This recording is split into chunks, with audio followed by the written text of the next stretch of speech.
when we concluded Daniel chapter 3 last week, it was with a proclamation made by King Nebuchadnezzar. It was addressed to, as he modestly puts it, everybody on earth. And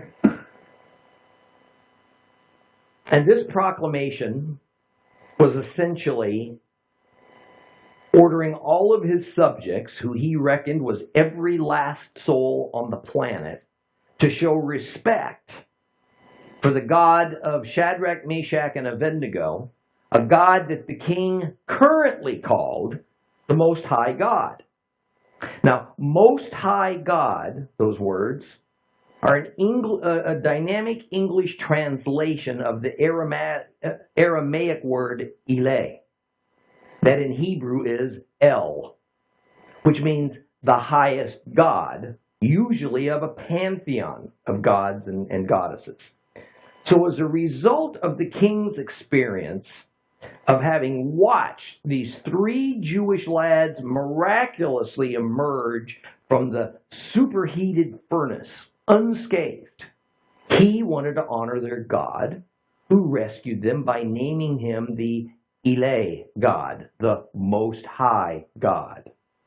But as I pointed out last time, just like the ethics and morals and opinions of politicians change with the weather, so does the pecking order of the many gods of ancient cultures.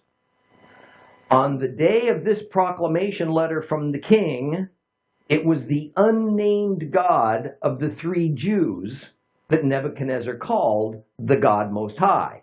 And in a few months, probably less, he'd drop that and designate another God as Most High. I also want to point out that some Bible versions will put the final three verses of Daniel chapter 3 as the first three verses of Daniel chapter 4. And I could make a case for that either way, but it doesn't matter. The Bible wasn't divided into verses and chapters until hundreds of years after the biblical canon was formulated and it was closed. And they were created for little more than a convenient way to study the Word of God and to communicate it to others. So generally speaking, they do no harm. Let's read Daniel chapter 4. Daniel chapter 4. If you have a complete Jewish Bible, it's page 1103.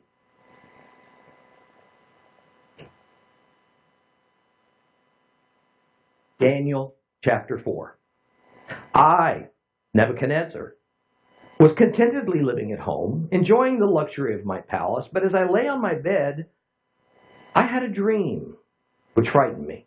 It was followed by fantasies and visions in my head which frightened me even more.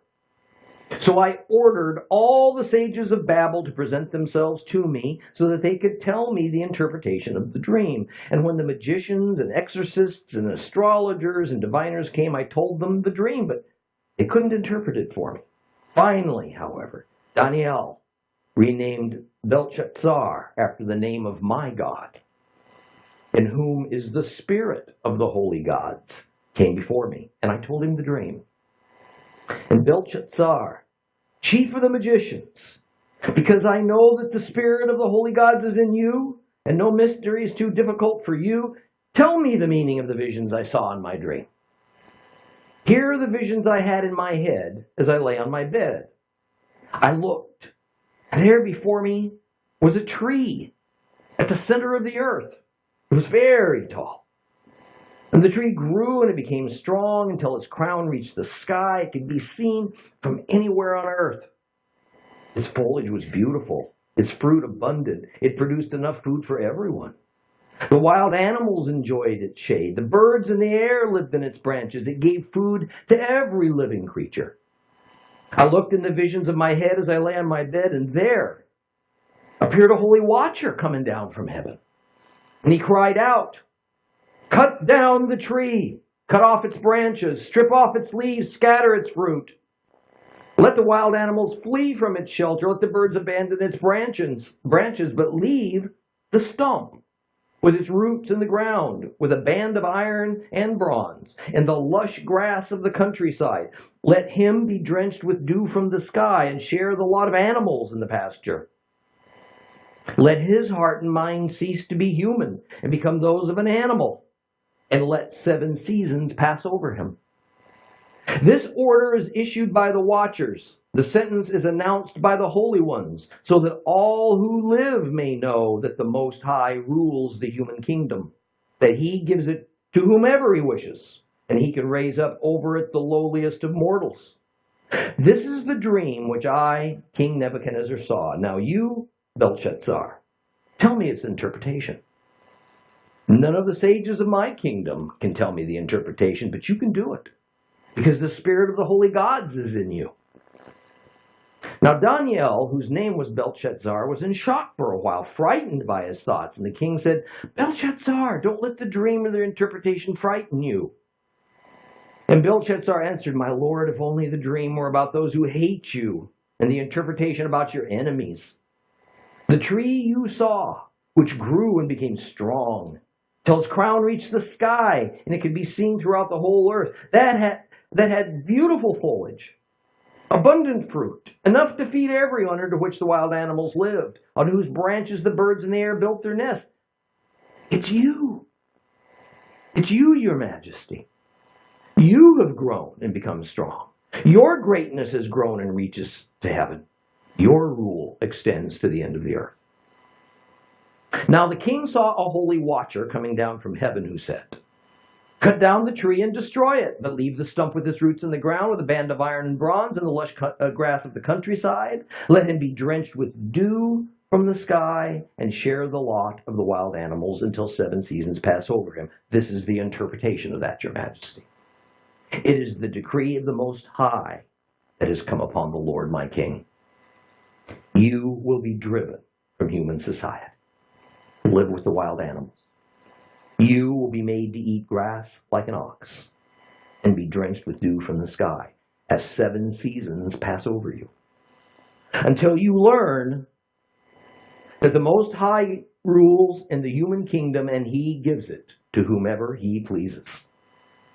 But since it was ordered to leave the stump of the tree with its roots, your kingdom will be kept for you until you have learned that heaven rules everything. Therefore, your majesty, please take my advice. Break with your sins by replacing them with acts of charity. Break with your crimes by showing mercy to the poor. This may extend the time of your prosperity. All of this happened to King Nebuchadnezzar. 12 months later, as he was walking on the roof of the royal palace of Babel, the king said, Babel the Great, I built it as a royal residence of my power, my force to enhance the glory of my majesty. No sooner had the king spoken these words when a voice came down from heaven. King Nebuchadnezzar, these words are for you. The kingdom has left you. You will be driven from human society to live with the wild animals. You will be made to eat grass like an ox, be drenched with dew from the sky, as 7 seasons pass over you, until you learn that the Most High rules in the human kingdom and gives it to whomever he pleases. Within the hour, the word was fulfilled.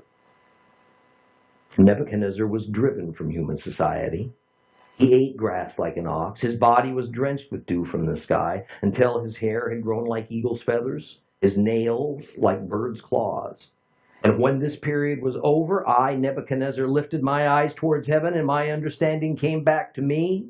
And I blessed the Most High, and I praised and gave honor to him who lives forever.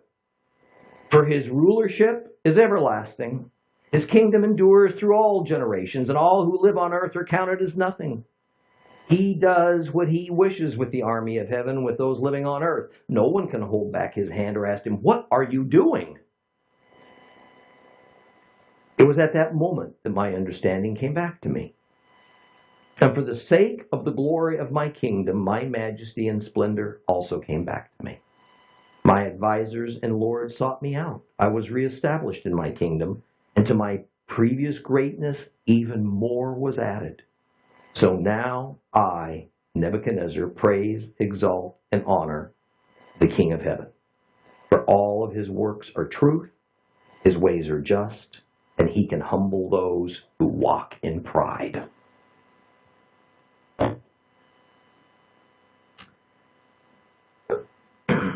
This is probably as difficult a chapter as there is in Daniel to properly study and to understand. So I would like to again remind you that we are still in the portion of Daniel that was written in Aramaic, the language of the Gentile world at that time.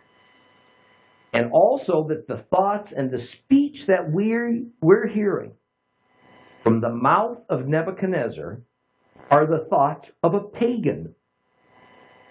They are spoken in his multiple God worldview.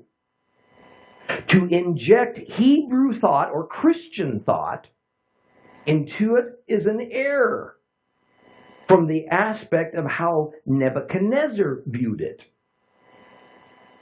Nonetheless, since this dream and vision was from the God of Israel, we have to look past the way the king thought about it, the way he described it, and instead discover what the Lord intended to convey.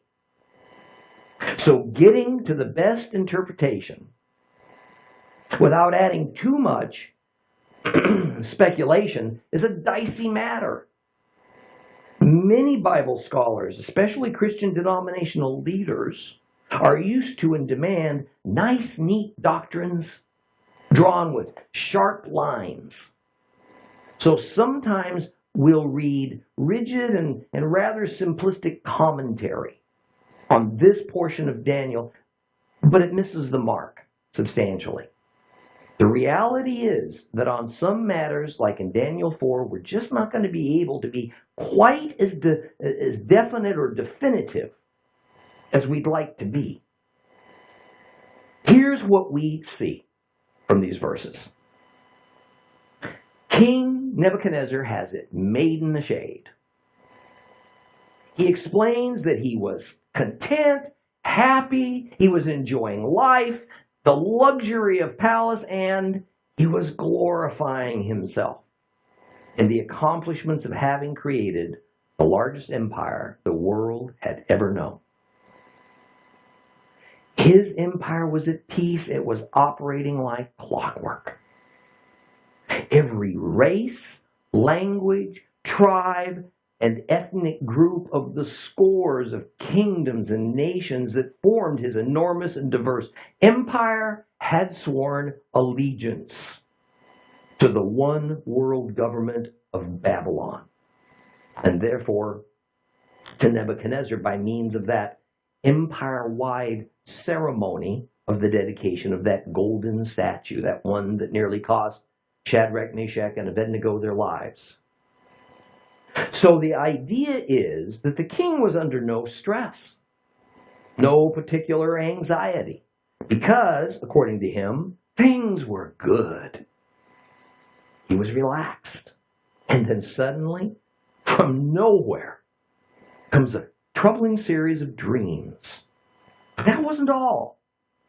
These dreams were followed up with visions, which means he was receiving this message both while he was sleeping and while he was awake. He couldn't escape it. Now this bothered him. So naturally he called together all of his Chaldean seers to interpret his dream to calm him down. Now notice the differences this time versus the earlier time when he sought interpretation about the frightening dream of the statue that consisted of the 4 different metals. First, the dream about the statue happened very early in his reign, when his empire wasn't fully under control. He had governing problems. He wasn't sure if he'd ever be able to achieve the stable empire that he sought.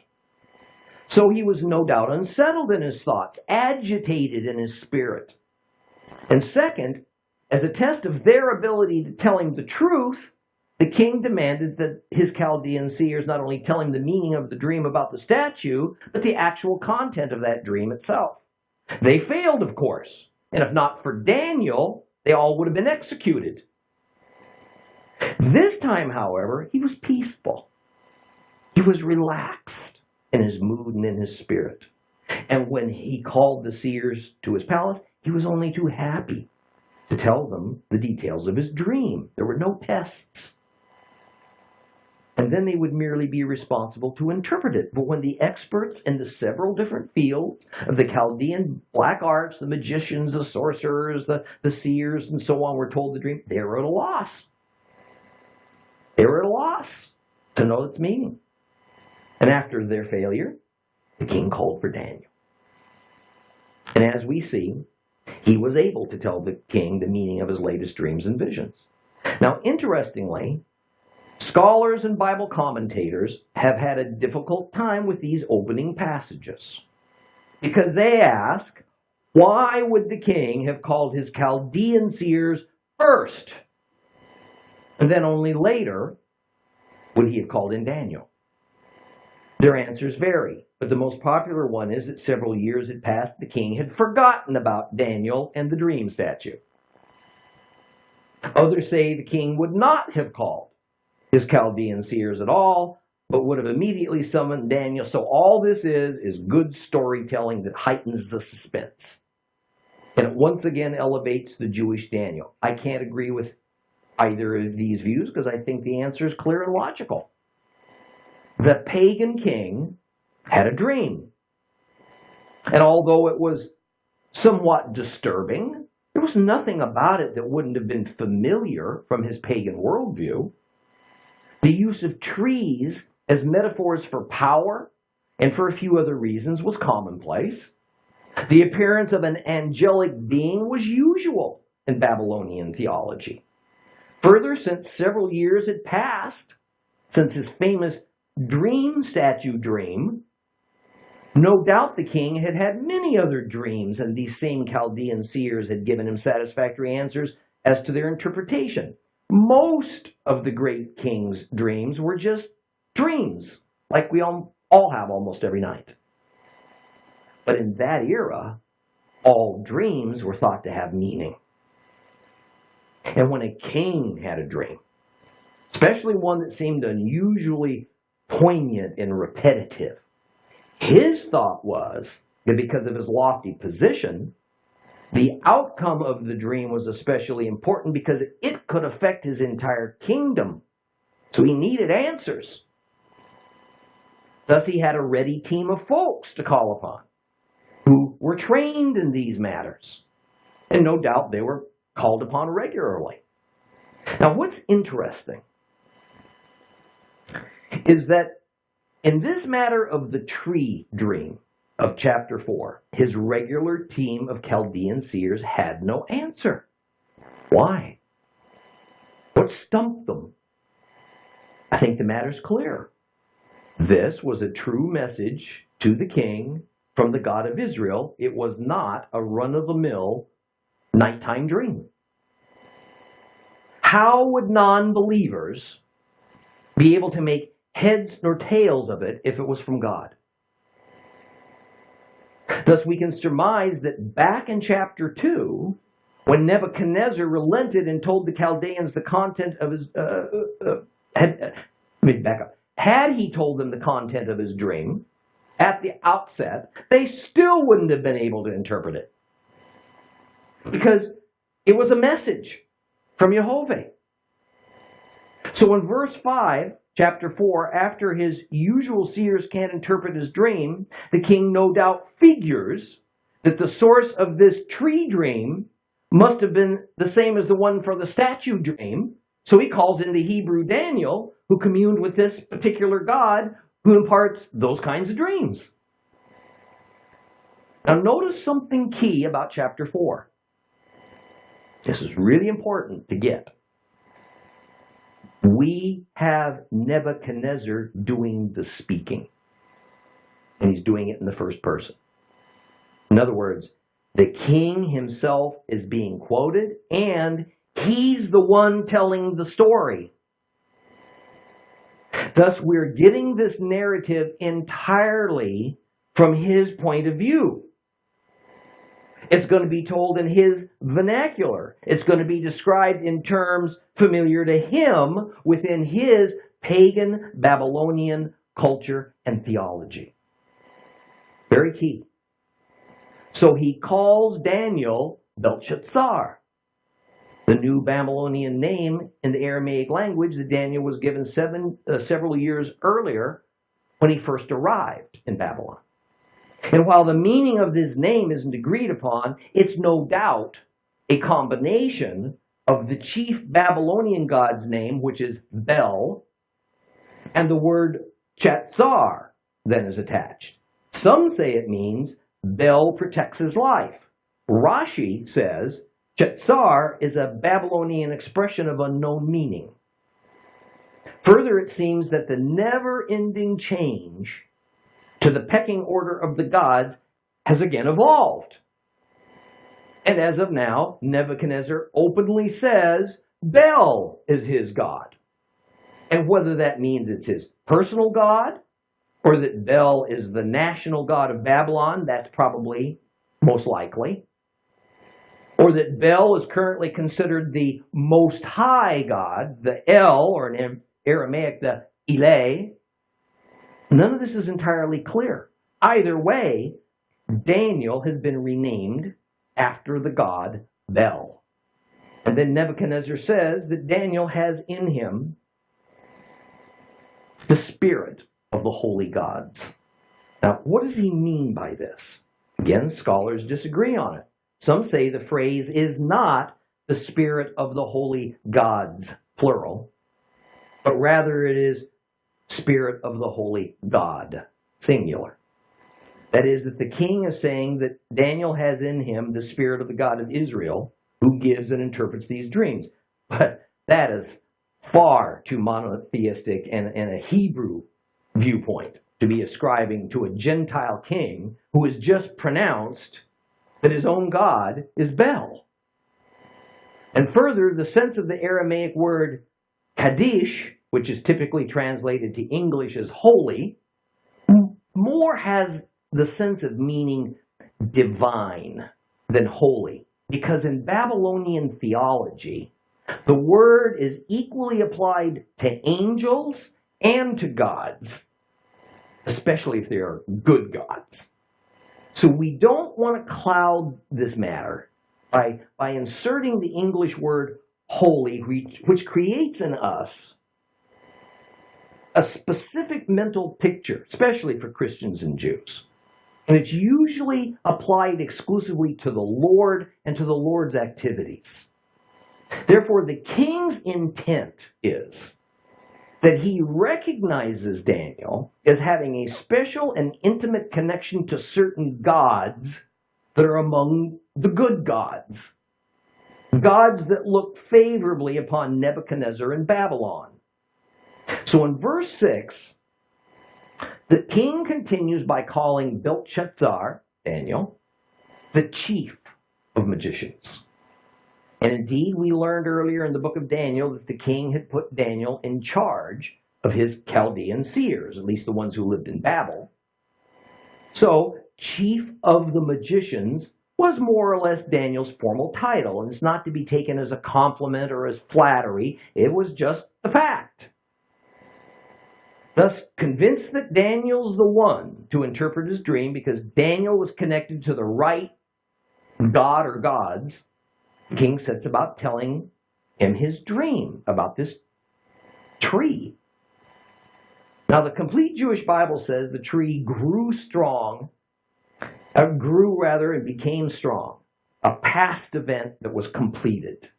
But in fact, the grammar is in the imperfect. So it means that the dream tree was still growing and getting taller and getting stronger. It was located at the center of the earth, wherever that was perceived by the king to be, and it had grown so high that it reached the sky, or probably better, to the heavens.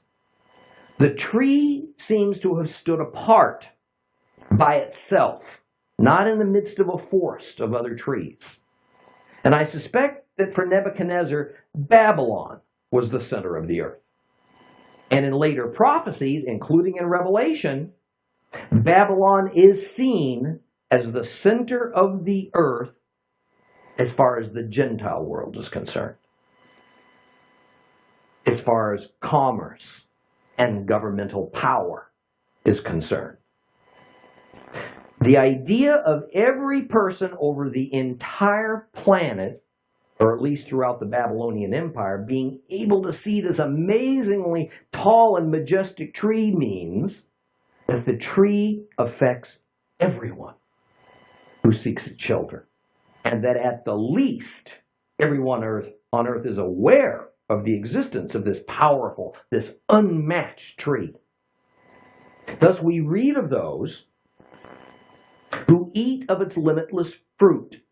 We read of birds that live in its endless branches, of the wild animals that use it as shade for protection from the harsh elements. So while the tree and its benefits are available to everyone, not all creatures will avail themselves of it. So far, there really isn't anything in this scene to cause fear or disquiet in the king. But suddenly, Nebuchadnezzar says he sees a holy watcher coming down from heaven in order to pronounce an oracle. It was the subject and the content of the oracle that was terrifying, not the enormity of the tree. What's a holy watcher? Once more, don't be thinking in Hebrew or in Christian terms. While what the king saw was certainly something brought about by the God of Israel. And so in that sense, this holy watcher was not only real, but divinely sent. The king could only recognize it and think of it and name it in terms of his Babylonian theology. Let me tell you what I mean by that and why that concept shouldn't trouble us at all. In the book of Revelation, John gave us visions of the future, especially that of a period typically called the tribulation and then the end of days and then Armageddon. And what he tells us in terms of the Hebrew culture and of the world conditions of his day, and he describes things that he sees in ways that his mind can make any sense of them. For instance, in Revelation 9, we read these familiar passages in verses 7 through 10. Now these locusts looked like horses outfitted for battle, and on their heads were what looked like crowns of gold, and their faces were like human faces. And they had hair like women's hair, and their teeth were like those of lions. Their chests were like iron breastplates, and the sound of their wings was made like the roar of horses and chariots rushing into battle. And they had tails like those of scorpions with stings, and in their tails was the power to hurt people for 5 months. A little bit later in that same chapter, in verses 17 through 19, here's how the horses looked in the vision. The riders had breastplates that were fire red, iris blue, and sulfur yellow. The horses' heads were like lions' heads, and from their mouths issued fire, smoke, and sulfur. It was these 3 plagues that killed a third of mankind. The fire, smoke, and sulfur issuing from these horses' mouths. For the power of the horses was in their mouths and also in their tails. For their tails were like snakes with heads, and with them they could cause injury. Okay, I think it's close to unanimous in theological circles that what's being spoken of are modern-day weapons in some cases. Perhaps bioengineered creatures in another case. And so John may have been envisioning a tank battle or some attack helicopters or militarized genetic modifications or even chemical warfare. But how could he possibly make sense of it? How could he possibly find the words for things that wouldn't exist for at least 2,000 years? Things that there's just no vocabulary that he had to describe. So he used metaphors. He used metaphors. He used illustrations that reminded him, for instance, of horses. But they weren't horses. They were like horses. Things that had tails like scorpions. But they were neither tails, nor probably were they scorpions. He's telling us the unvarnished truth as best his mind could comprehend it in an ancient world only a few decades removed from Christ's crucifixion. It was the same for Nebuchadnezzar. He sees something. Oh, it's real, but it's of a spiritual nature. He sees all that in his tree dream. But the Babylonian concept of the spiritual world is quite different from the Hebrew and the biblical concept of the spiritual world. So he naturally uses his own familiar Babylonian cultural terms to sense it, to express it, because he doesn't have anything else to go on. So what we have here is essentially a game of intercultural, if not interfaith, charades. And now Daniel must untangle it, and so must we now. At this point, there's an abrupt change in the narrative. Up to now, the king has been explaining what he saw in the visions and in the dreams. But beginning in verse 11, he begins directly quoting what some kind of strange being in his dream said to him in his dream. A being that Nebuchadnezzar calls a holy watcher. And this holy watcher pronounces his decree regarding the tree of the king's dream. The decree is, cut it down. Remove the leaves, scatter its fruit, remove the habitat for the creatures that live in its branches. Eliminate the food supply of those who depend upon it. But the magnificent tree is not to be destroyed entirely, nor permanently. A stump of the tree is to be left intact so that its roots can live. And now, and this is important, so that the tree can regenerate. The command from the Holy Watcher, which is in reality an angel of God, no doubt, is not actually to cut it down, but rather the declaration is, it shall be cut down. In other words, the angel is not commanding somebody in particular, for instance, the king, or maybe some other angelic beings, to cut down the tree. Rather, it is just a message that the tree will be felled at some point. It's an impersonal message to all who hear it. Now further, the remaining tree stump will have bands of iron and bronze placed around it. Now there's some issue as to whether this is speaking of one band of metal that's made of both iron and bronze, or whether it's two separate bands, one of iron, the other one of bronze. From a purely logical viewpoint, it's hard to argue for one band of mixed metal, since bronze already is a mixture of iron and copper. So for me, it's hard to make sense of thinking it as one band. I surmise that it's two bands. The stump is going to be left in fertile soil. It's going to be left with water provided from the sky, so it will have the nutrients it needs to survive and then to regrow. But since it's being left in the countryside, then the stump will share the same type of wildlife existence as do the animals of the field.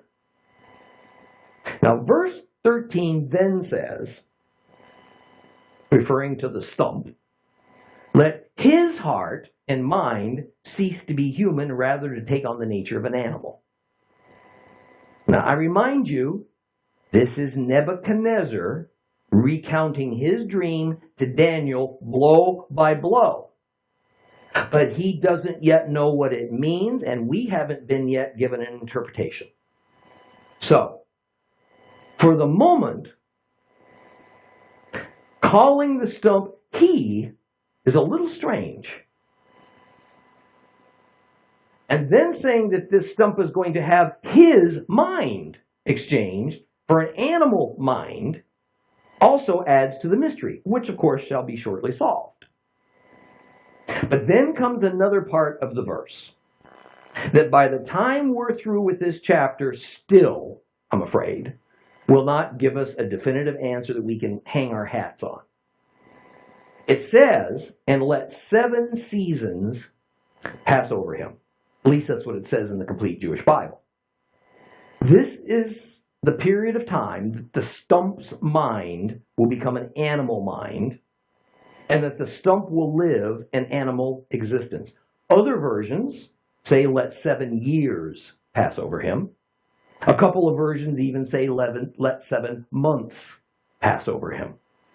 But the most literal translation is, let 7 times pass over him. And we're going to deal with this more in a few more verses, but for now, just understand that the words seasons or years or months do not appear here. Rather, those are terms that various modern editors decided that a time ought to amount to. So they removed the word times and they substituted their own term. But also understand that the number 7 does matter here in this context, since this is a vision from God. And even though it was given to a non-believer, and since it is a heavenly messenger delivering God's message, then the use of the number 7 denotes that indeed what is happening is divinely ordered, and that 7 means what it usually means: completion in an idealistic way. The divine messenger, called a holy watcher by Nebuchadnezzar, concludes his announcement by saying that what was decreed is also unchangeable. And that the purpose is so that Nebuchadnezzar, and really all of mankind, might be led to recognize the immutable sovereignty of the Most High over all kingdoms, therefore over all kings. This El, the Eleh God, controls everything from on high, and he will give dominion over the earth and over its nations and over its kingdoms to whomever he likes. No king can be a king without his permission. No king can remain a king without his blessing. No one can decide for the Most High who shall be a king, nor from what class of society they'll come from. And King Nebuchadnezzar says that this is the entire dream, and that none of his Babylonian seers could figure it out, but that he has every confidence that Daniel can, because he's spiritually connected to the holy gods who seem to be giving the king this dream. And beginning in verse 16, verse 19 in some versions, Daniel interprets. But keep in mind that what we have is the king, in his own words, recounting what Daniel said. That is, just like he recounted what the holy watcher told him in his dream, now as the story continues, the king is still narrating. So he is telling us what it is that Daniel said to him.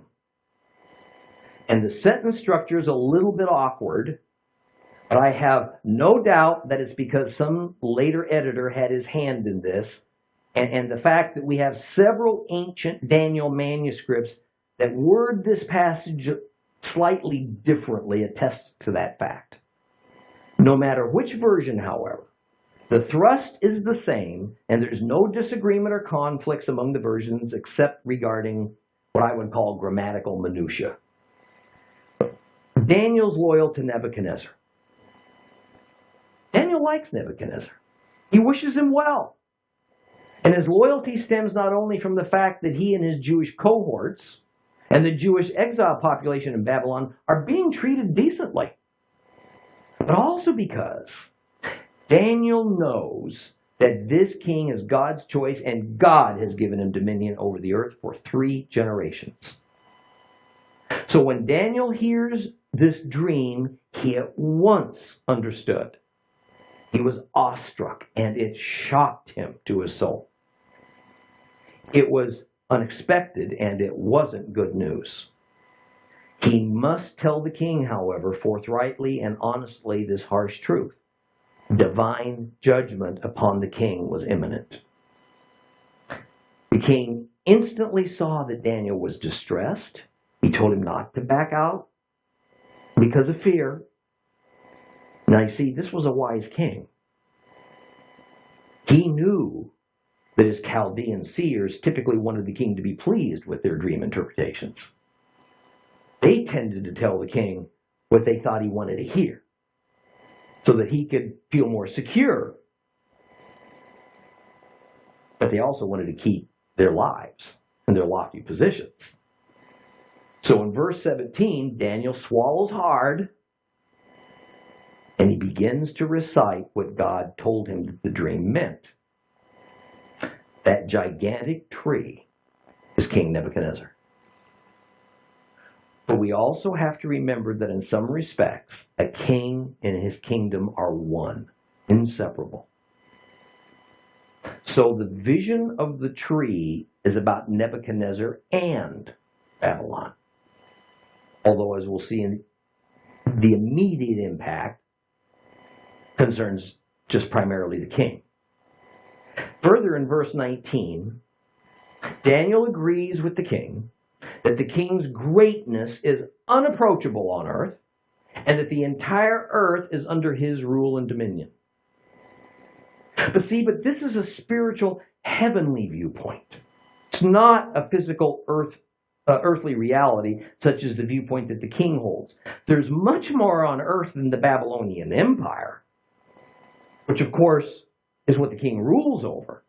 However, at this moment, what happens anywhere on earth, the Lord is harmonizing with the rule and the dominion of Nebuchadnezzar.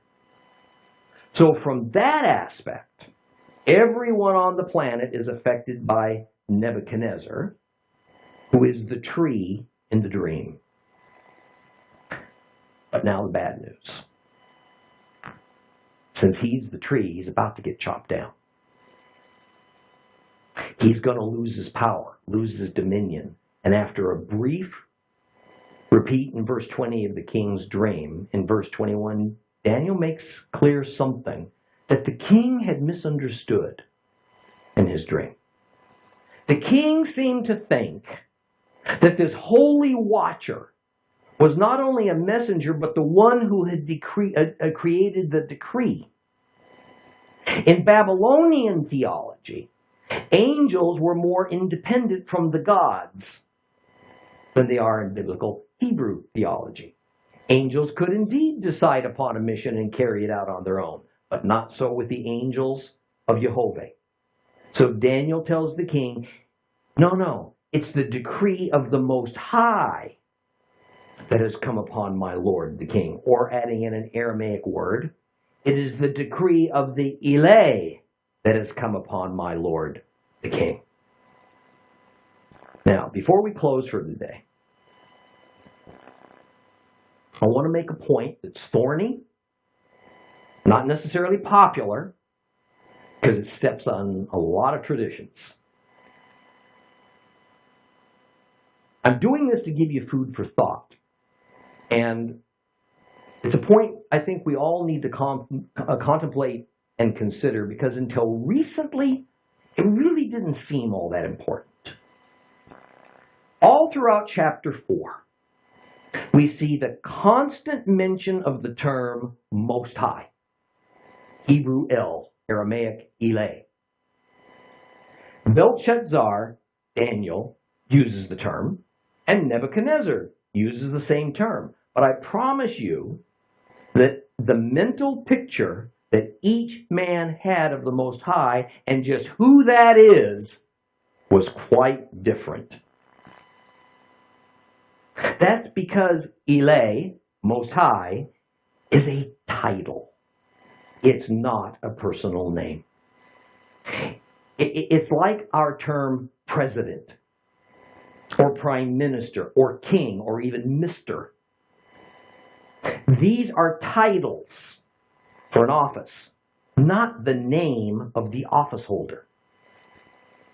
We don't know who exactly we're talking about until we add the person's name that holds that office.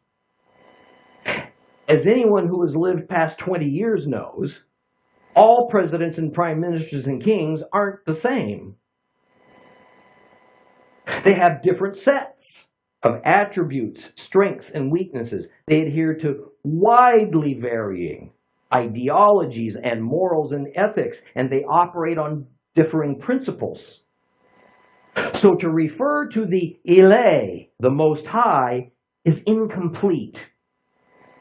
In a certain respect, Daniel and Nebuchadnezzar were just talking right by each other.